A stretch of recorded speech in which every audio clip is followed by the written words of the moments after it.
Al principio había oscuridad, y entonces una explosión produjo el nacimiento de una existencia en expansión infinita de tiempo, espacio y materia. Cada día nuevos descubrimientos desvelan los misteriosos, increíbles y letales secretos del lugar al que llamamos universo. Ya han eliminado a los dinosaurios y a otras muchas especies, y no hay duda de que volverán a atacar. Sería un desastre de proporciones más que bíblicas. Investigar a los asteroides no es una cuestión solo de ciencia. Los asteroides serán uno de los mayores problemas de la humanidad, sino de supervivencia. Cuanto más sepamos antes de que lleguen, mejor preparados estaremos para intentar algo. Prepárense para conocer los últimos descubrimientos sobre asteroides y los nuevos y atrevidos planes para ir a donde ningún ser humano ha ido jamás.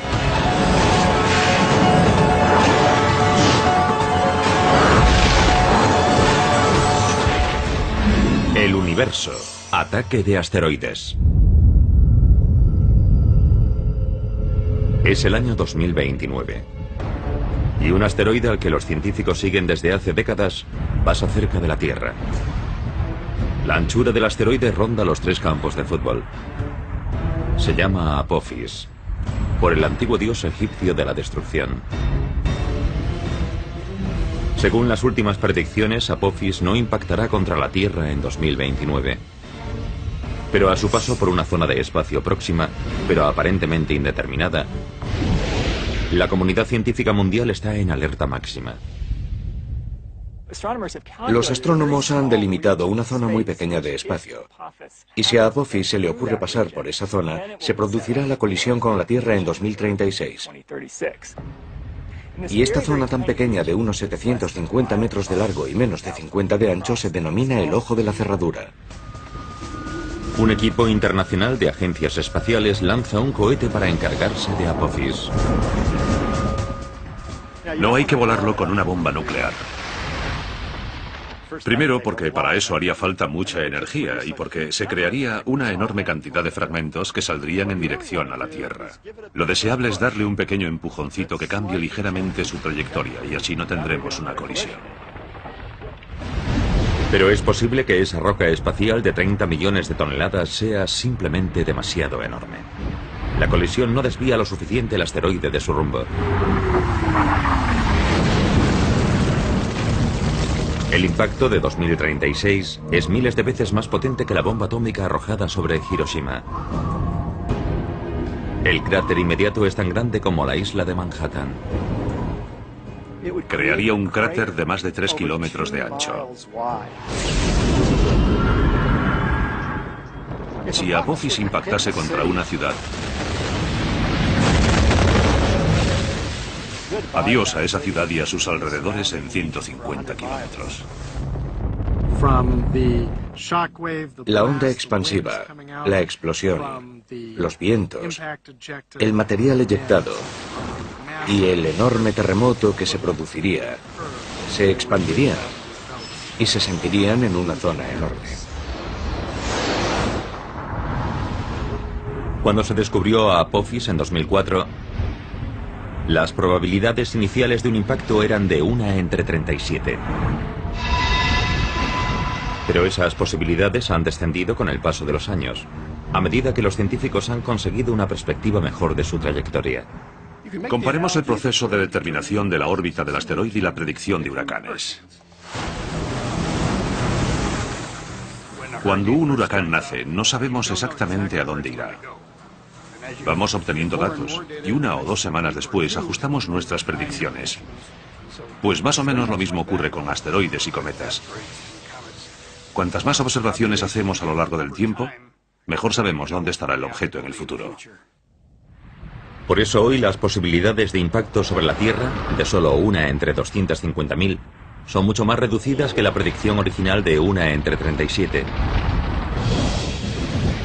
Pero incluso aunque Apophis no impacte contra la Tierra, no hay duda de que al final lo hará otro objeto.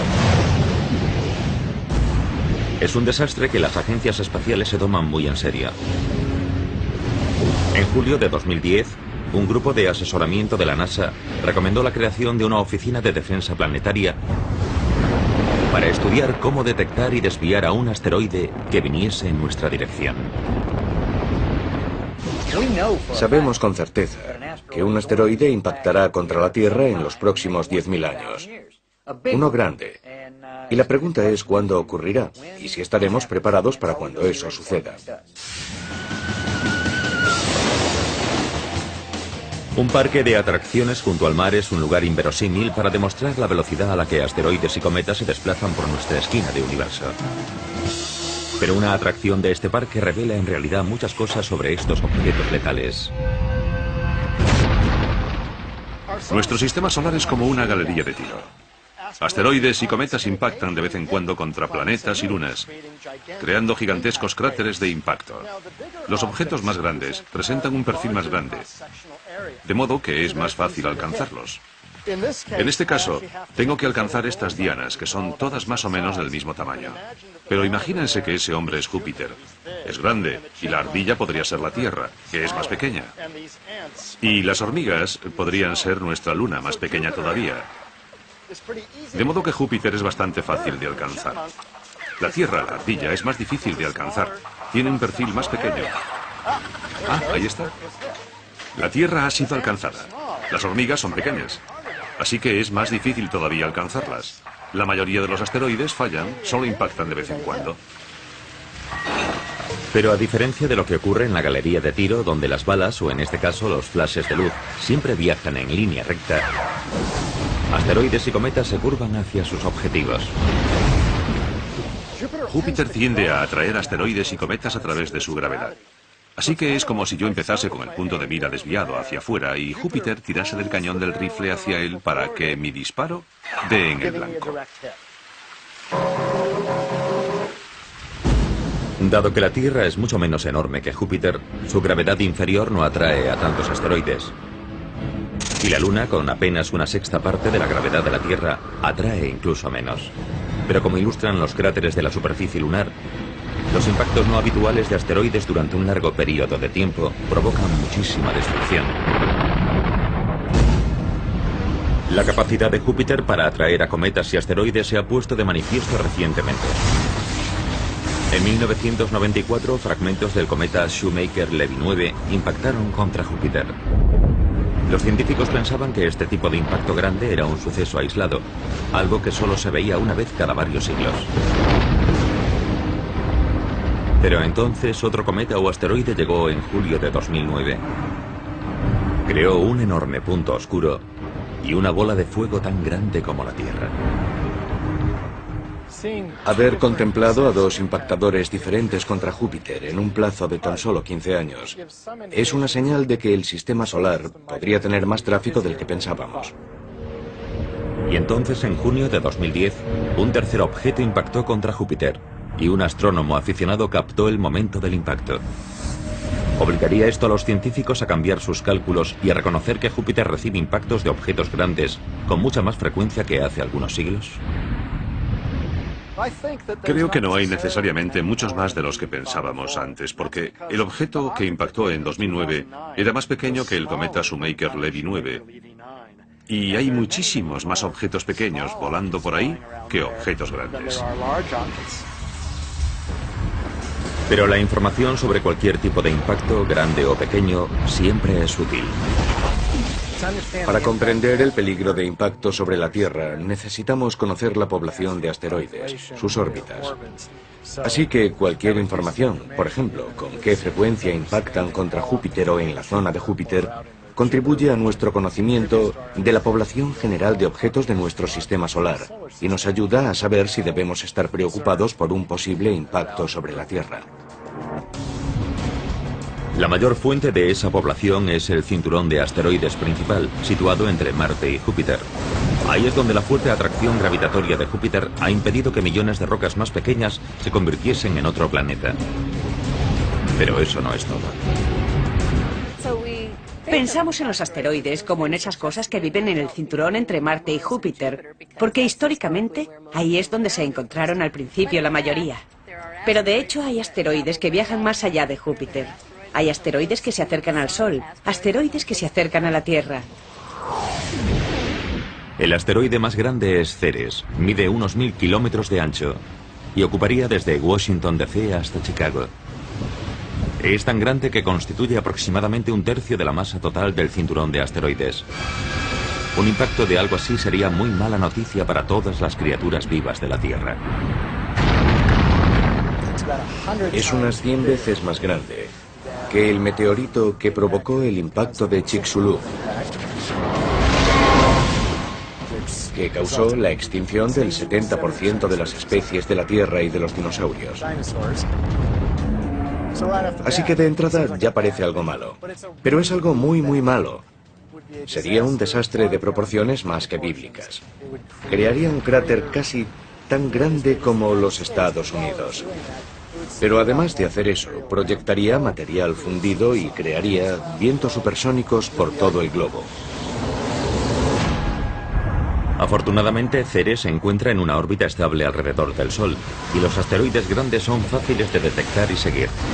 Probablemente estaríamos sobre aviso con décadas de antelación si un asteroide de más de 1,5 kilómetros de ancho tuviese posibilidades de impactar contra la Tierra.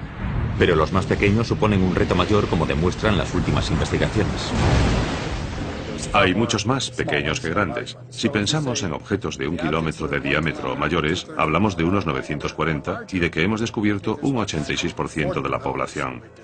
Si hablamos de objetos más pequeños, digamos de 100 metros y mayores, creemos que hay unos 50.000 y que hemos descubierto el 10%. Y si hablamos de objetos inmóviles más pequeños, objetos de 30 metros o un poco más, calculamos que hay unos 2 millones de esos objetos y que hemos descubierto mucho menos del 1%. Los mejores telescopios que estarán conectados online en la próxima década permitirán a los astrónomos identificar muchos más asteroides de todos los tamaños. Pero un asteroide de 30 metros de ancho en rumbo de colisión con la Tierra podría no ser descubierto hasta poco antes de su impacto. Y algo de ese tamaño tiene una potencia devastadora.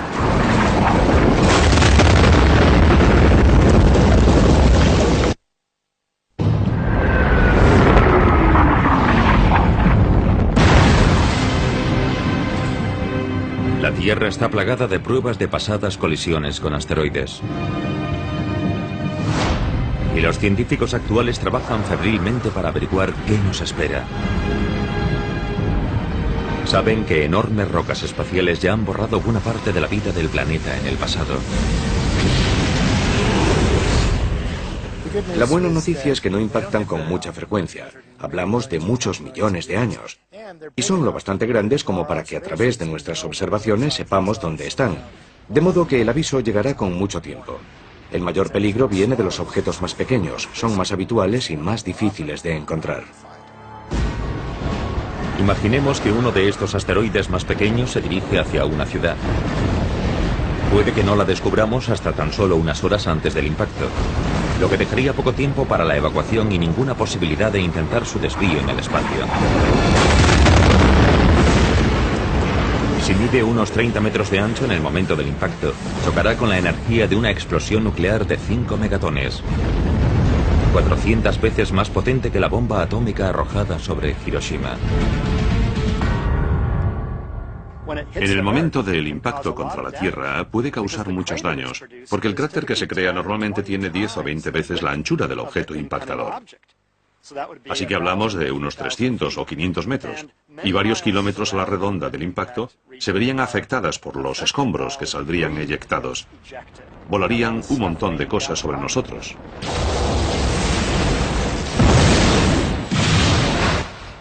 Pero incluso aunque el asteroide impactase a cientos de kilómetros de una ciudad, todavía podría crear el caos para sus millones de habitantes. Los suministros de comida a la ciudad se verían alterados drásticamente si el asteroide impactase contra una zona agrícola próxima. No solo es probable que muriesen todos los seres humanos, sino que arrasaría cientos de kilómetros cuadrados de cultivos. Destruiría todas las cosechas y crearía inestabilidad en el terreno durante mucho tiempo. Y los asteroides más pequeños ni siquiera necesitan impactar contra la Tierra para causar una destrucción generalizada. En 1908, la onda expansiva de la explosión de un asteroide en la atmósfera arrasó unos 80 millones de árboles a lo largo de cientos de kilómetros cuadrados en las proximidades del río Tunguska, en Siberia. Cuando un asteroide o un cometa se dirigen hacia la Tierra, se encuentran en primer lugar con la atmósfera y se aprietan, se comprimen. Y esa presión provoca que el asteroide o el cometa exploten. Esa explosión propaga la energía por una amplia región del suelo que está debajo. Por eso estas explosiones atmosféricas también son muy peligrosas. Pero la roca que causó toda esa destrucción podría haber sido incluso más pequeña de lo que se pensó en un principio. Cuando llegó a la atmósfera, el objeto de Tunguska tal vez medía solo unas docenas de metros de ancho, en lugar de los centenares que se pensó originalmente. En principio puede parecer algo bueno. Tunguska era más pequeño de lo que pensábamos. Pero en realidad es malo para nuestras predicciones de futuro porque hay más objetos pequeños que grandes. Un objeto pequeño puede causar muchos daños, y esos impactos ocurrirán más a menudo que los impactos de un objeto mayor. Así que puede que tengamos un impactador cada pocos siglos en lugar de cada pocos milenios.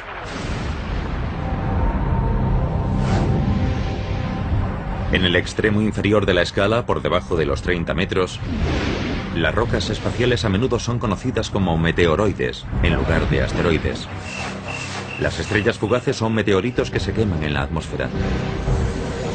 A veces son filmadas por cámaras aficionados, cuando trozos pequeños impactan contra el suelo, contra coches o edificios.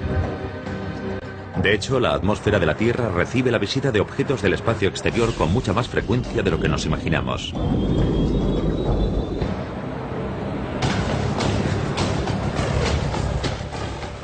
Estoy aquí en esta cantera activa, junto a este montón de roca triturada, porque esta es más o menos la cantidad de material, de polvo, de arena y de piedras que llegan a la atmósfera de la Tierra cada día.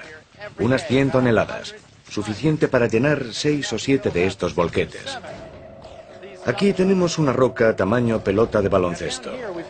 De media, unas 2 de estas impactan contra la atmósfera de la Tierra cada día. Después está el objeto tamaño coche pequeño.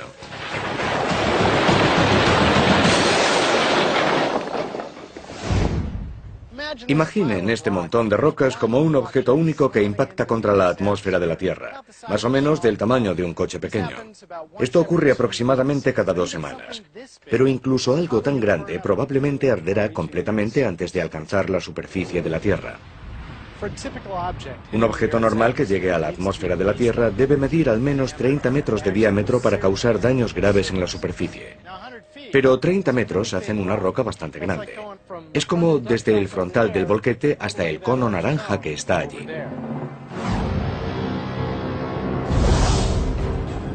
En el otro extremo del espectro está el cráter de impacto confirmado más grande de la Tierra, situado en Bredford, Sudáfrica. Su diámetro es de casi 300 kilómetros. Y cambió drásticamente la Tierra cuando se produjo el impacto hace unos 2.000 millones de años. Seguramente envió una capa de material al espacio que posteriormente volvió e impactó contra la Tierra, provocando incendios, si es que quedaba algo por arder. Y los efectos climáticos del impacto seguramente duraron décadas. Los océanos estaban completamente acidificados. Había toneladas de hollín en la atmósfera, algo que no nos gustaría ver hoy para nada. Para la vida primitiva de la Tierra en aquel momento fue un fenómeno de extinción importante, que dejó un cráter más del doble mayor que el que eliminó a los dinosaurios. El cráter sudafricano no se descubrió hasta la década de 1990, dado que la mayoría de sus rasgos se habían erosionado a lo largo de los 2.000 millones de años posteriores. Pero las fotos obtenidas desde el espacio revelaron su existencia. Una región montañosa en el centro del cráter hizo pensar inicialmente a los científicos que había habido actividad volcánica en la zona. Pero en realidad es lo que se conoce como pico de rebote central, un rasgo característico de los cráteres que miden 150 kilómetros de ancho o más. A medida que aumentamos de tamaño, la energía del impactador es tan alta que cuando entra, la roca básicamente actúa como si no tuviese fuerza. Y lo que tenemos es algo muy parecido a lo que ocurre cuando arrojamos una piedra al agua. Vemos el pico del rebote, cuando el agua baja y vuelve a subir. Pero como es roca, se solidifica y vemos un montón de estos picos centrales en la Luna y por todas partes en el sistema solar. Pero hay otros asteroides grandes que han impactado mucho más recientemente. Incluso más que el asteroide que mató a los dinosaurios hace 65 millones de años. 30 millones de años después, otro enorme asteroide impactó contra la costa este de América y ayudó a formar lo que hoy se conoce como Bahía de Chesapeake. Vemos restos que son prueba de ese impacto por todo el litoral oriental, hasta Nueva Jersey y Nueva York por el norte, y similares en el sur. El cráter de 90 kilómetros de ancho estuvo oculto bajo el agua hasta que la exploración petrolífera confirmó su existencia en la década de 1990. Y dado que el asteroide impactó justo en la costa, creó un enorme tsunami.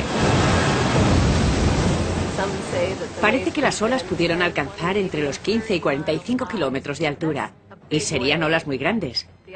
Los montes Apalaches rondan los 1000 metros de altura. Así que aunque buena parte de las olas disminuyeron de altura según avanzaban tierra adentro, hablamos de mucha agua, que bien podría haber inundado los Apalaches y el actual valle del río Ohio. Y si ese mismo impacto ocurriese hoy, la costa este jamás volvería a ser la misma.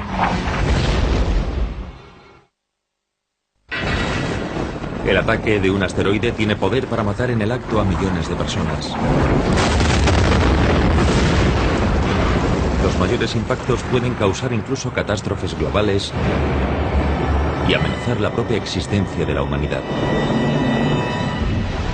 Por eso el estudio de los asteroides es una de las máximas prioridades de la ciencia. Hace 35 millones de años, un enorme asteroide impactó contra la costa este de América. El cráter de 90 kilómetros de ancho estuvo oculto hasta hace muy poco bajo la bahía de Chesapeake.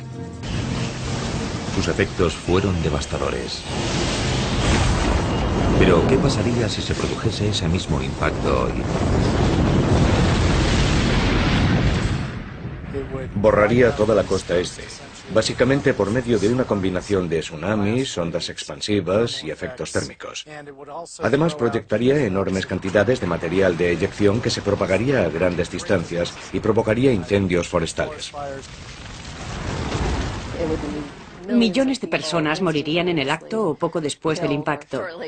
Pero las consecuencias irían mucho más allá, debido a la desorganización que reinaría en toda la región en cuanto a cultivos, comunicaciones, etc. Evidentemente, el centro de nuestro gobierno está en la costa este. Pero según apuntan los fósiles descubiertos recientemente, el asteroide de 1,5 kilómetros de ancho de la bahía de Chesapeake no parece haber tenido los mismos efectos globales que las extinciones masivas provocadas por el asteroide de 10 kilómetros que mató a los dinosaurios. El impacto que creó la estructura de la bahía de Chesapeake hace más de 30 millones de años fue enorme, pero tenía solo una pequeña parte de la energía liberada durante el impacto del Yucatán hace 65 millones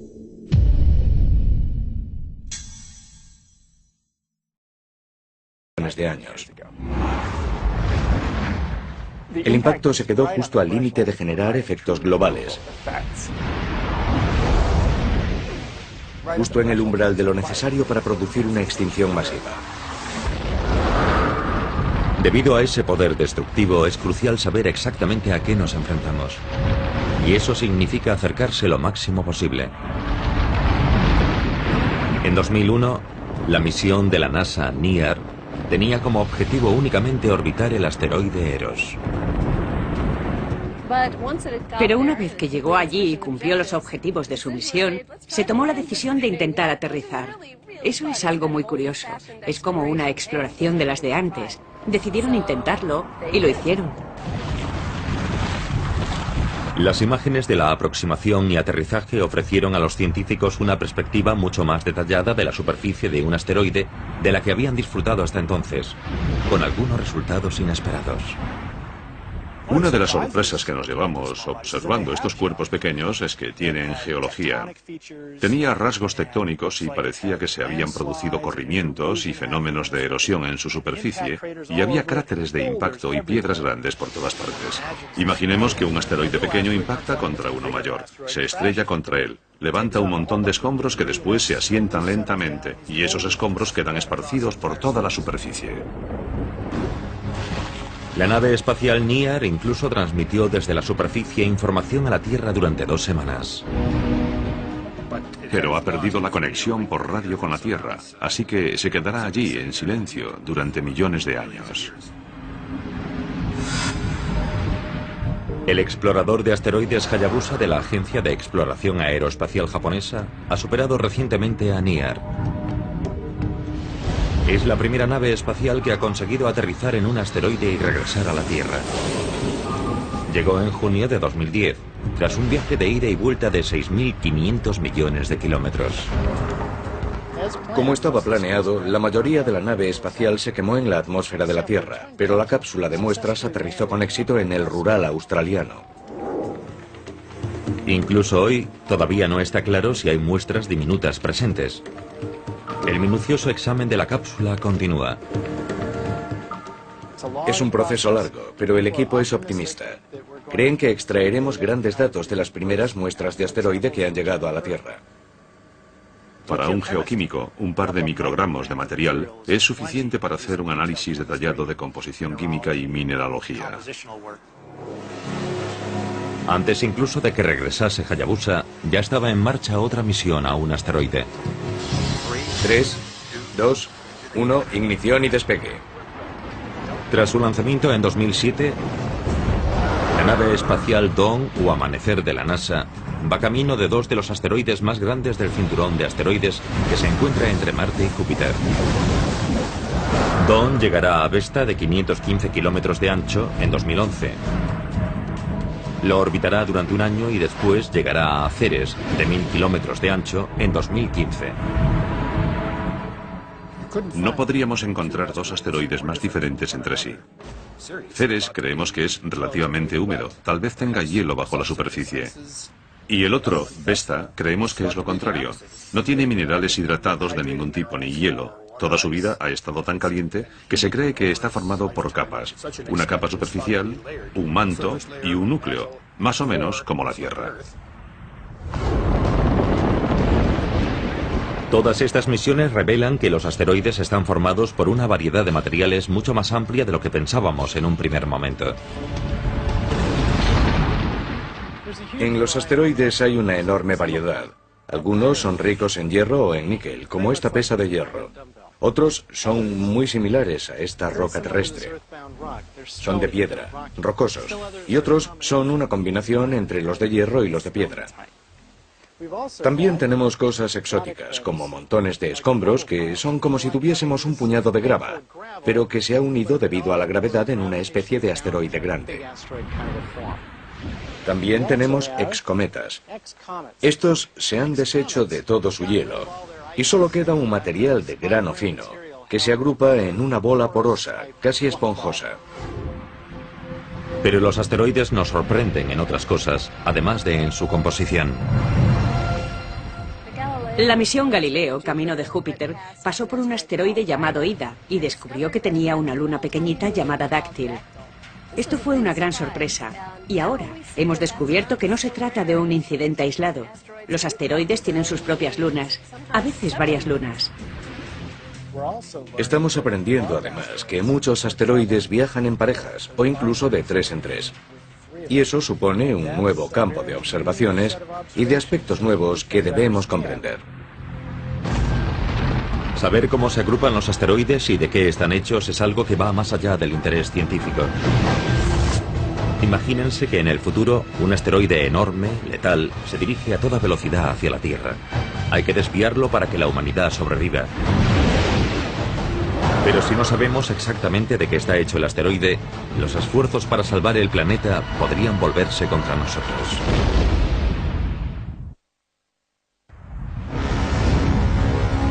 El impacto de un asteroide puede provocar más destrucción que prácticamente cualquier otro desastre natural. Pero es también uno de los pocos ejemplos de la furia de la naturaleza que tal vez podamos evitar.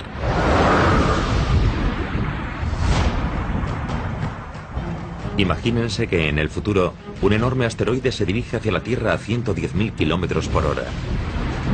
Las agencias espaciales internacionales han preparado y lanzado un cohete conjunto para intentar salvar a la humanidad. El truco está en conocer al enemigo. ¿Está formado por hierro macizo? ¿Está formado por trozos de roca? ¿Está formado por un montón de escombros? ¿Es una bola fofa excometa? Porque si chocamos contra un trozo de hierro macizo con una nave espacial, reaccionará de forma muy diferente que un objeto esponjoso. El asteroide resulta estar formado por un montón de escombros. Es lo bastante blando para absorber casi todo el impacto del cohete y para continuar en su rumbo de colisión contra la Tierra.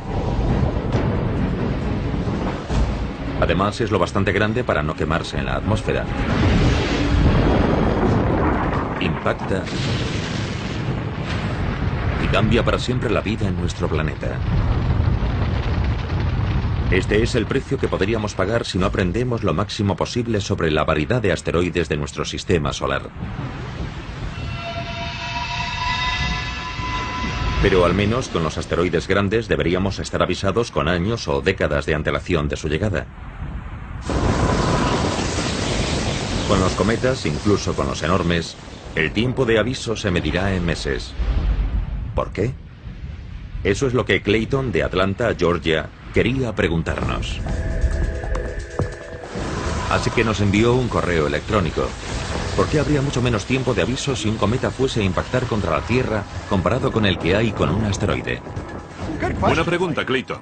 A todos nos gustaría saber cuándo podría impactarnos algo. El caso es que los asteroides están tan cerca que podemos seguir su órbita con precisión.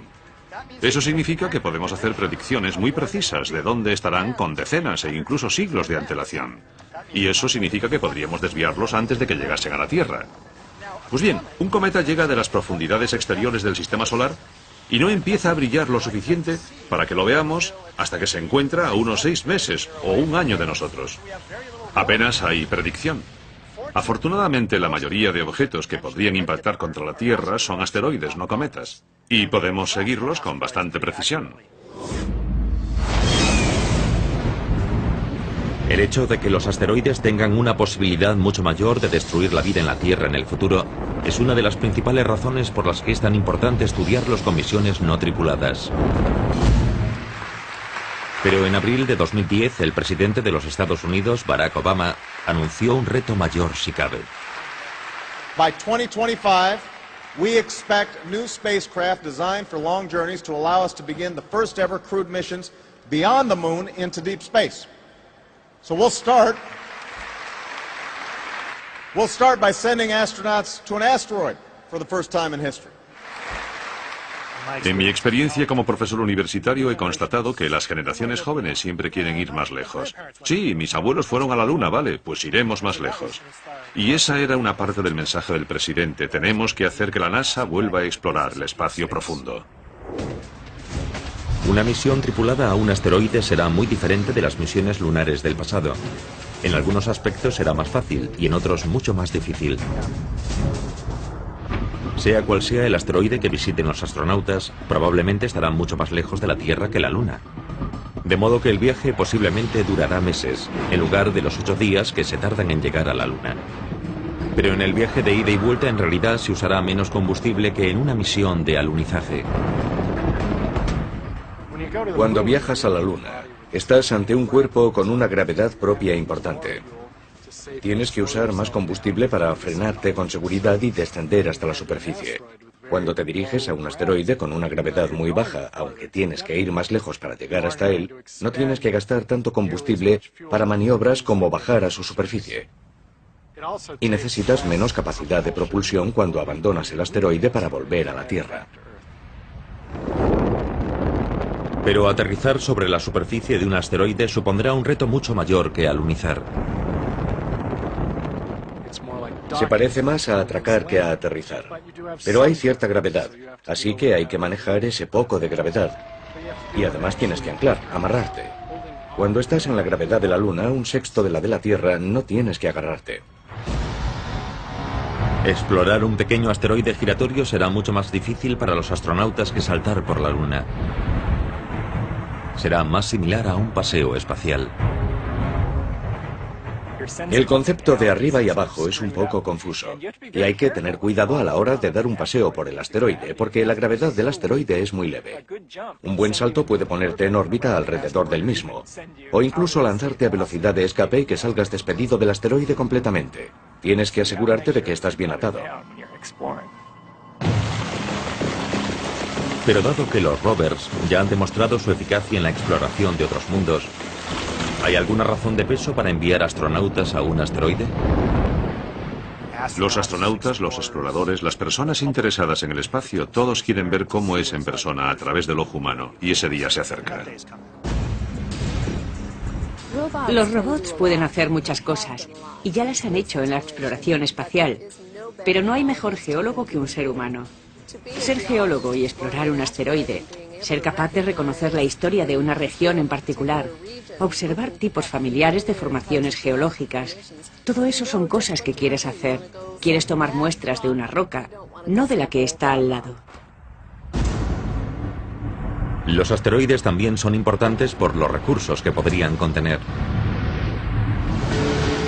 Año 2050. Una tripulación de astronautas acaba de aterrizar con su nave espacial sobre un asteroide. No han venido para explorar. Solo es una parada en boxes.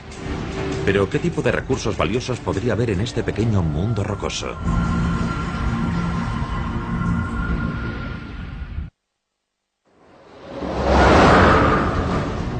El ataque de un asteroide puede eliminar a especies enteras, humanos incluidos. Pero en lugar de aceptar ese destino, los científicos intentan aprender lo suficiente sobre ellos para evitar el desastre. Y los asteroides que no se dirigen hacia la Tierra podrían acabar siendo incluso útiles. Una de las razones para visitar asteroides y estudiarlos es que podrían contener recursos que podrían ser útiles para futuros exploradores humanos. Y entre los más importantes está el hielo, el agua. Necesitaremos el hielo para vivir y poder beberlo y usarlo en un sentido práctico. Año 2050. Una tripulación que viaja camino de Marte se ha detenido en un asteroide para repostar agua y otros suministros. El oxígeno del agua puede separarse para rellenar los tanques que permiten respirar a la tripulación. Pero esta estación de servicio rocosa tiene más cosas todavía que ofrecer. En un futuro podremos llegar a esos asteroides, descomponer el agua y usar el hidrógeno y el oxígeno como combustible para llevar a las naves espaciales más lejos todavía. E incluso podría haber materiales valiosos que llevar de vuelta a la Tierra. Elementos tan raros y vitales para el avance tecnológico que podrían ser causa de guerras futuras.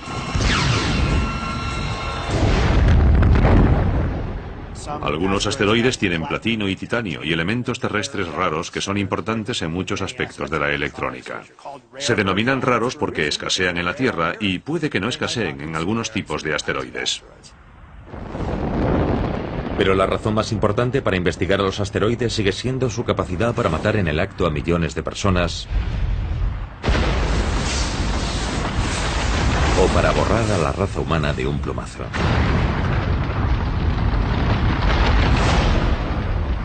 Para contrarrestar esta amenaza, la NASA lanzó la misión WISE en diciembre de 2009.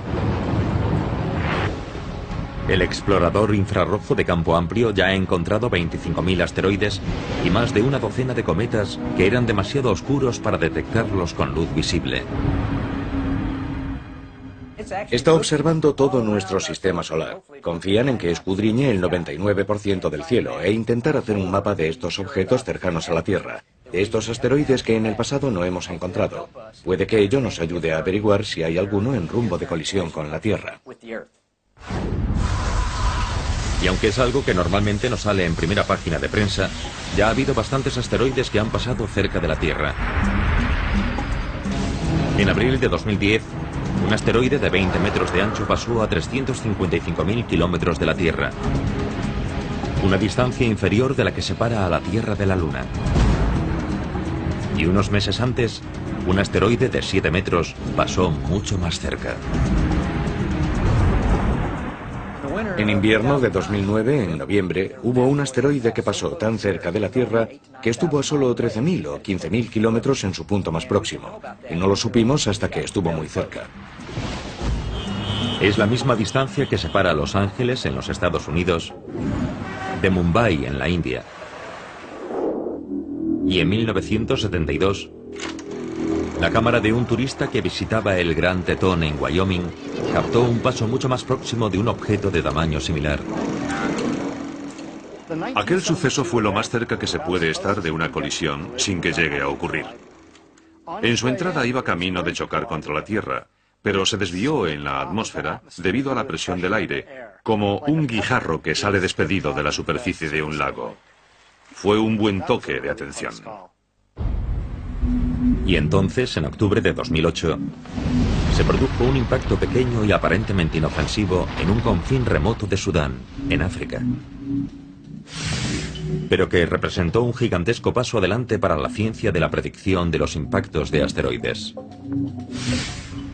Se descubrió un asteroide pequeño y se predijo que aterrizaría en Sudán al día siguiente, y lo hizo. Se trata del primer caso en el que se descubre un objeto y se predice que aterrizará en un lugar y un momento concreto. Y de hecho, posteriormente se encontrarían fragmentos de ese objeto en el desierto. Pero ese fue tan solo un pequeño impacto con un día de aviso.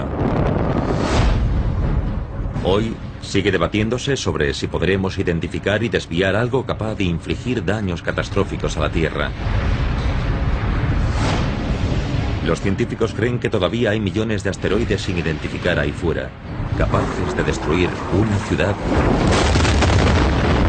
o algo peor. ¿Serán capaces de averiguar cuáles se cruzarán en nuestro camino? ¿Y seremos capaces de evitar que se estrellen contra la Tierra? Las apuestas no podrían estar más altas. Cada nuevo descubrimiento en el mundo de los asteroides no es solo un avance científico, sino una oportunidad de aumentar las posibilidades de supervivencia de la raza humana.